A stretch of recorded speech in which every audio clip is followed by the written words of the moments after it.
inaan kala soo qayb galo barnaamijkan ay ugu caasuntaan inta kadib marka hore waxaan u hambalyeeynaa siyaasiyiinta sanadkan u soo baxay ama doorateen sidoo kalena dadkii ayaguna isku dayay oo la tartamay ayagana waxaan leeyahay haquusanina fursad kale jirta 4 sano kadib inta kadib runtii waxa weeye muxuu ahayto waxay arintan tusinaysaa dadka Soomaaliyeed halka ku nool sida ay dhexgal iyo falgal ula sameeyeen dadka ay la nool yihiin runtii waan arin muhiim ah oo meesha aad joogtid inaad lix gashid la falgashid nidaam hadii noqoto hadii siyaasad noqoto hadii dhaqaale noqoto hadii wax la qabsi noqoto sidaan la socono number badan oo Soomaaliyeed halkan ku nool sida daraadeed waxa muhiim ah inay matalaad helaan runtii dad ayaga afkaartooda aragtidooda ku turjuma golayaasha sare oo dalka laga maamulo ha ahaato dawladda dhexe ha ahaato heer gobol ha ahaato heer degmo runtii waxa moodaa arintaas inay Soomaalida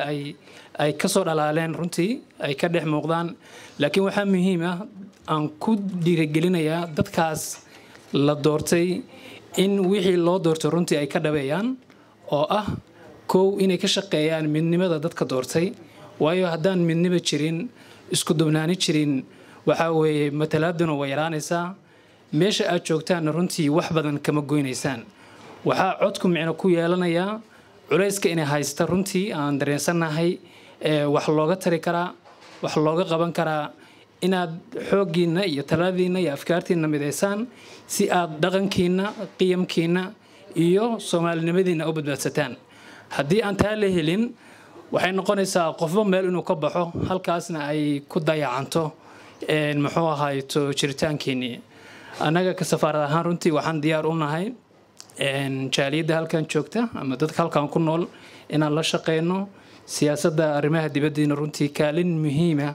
bay kaga jirtaa iyo meel sare si dadkaas loo mideyn lahaa khibradda iyo waay aragnimada ay ka heleen meesha ay ku nool yihiin looga faa'iideysan lahaa wadankiina ay runtii ay wax uga tiri lahaayeen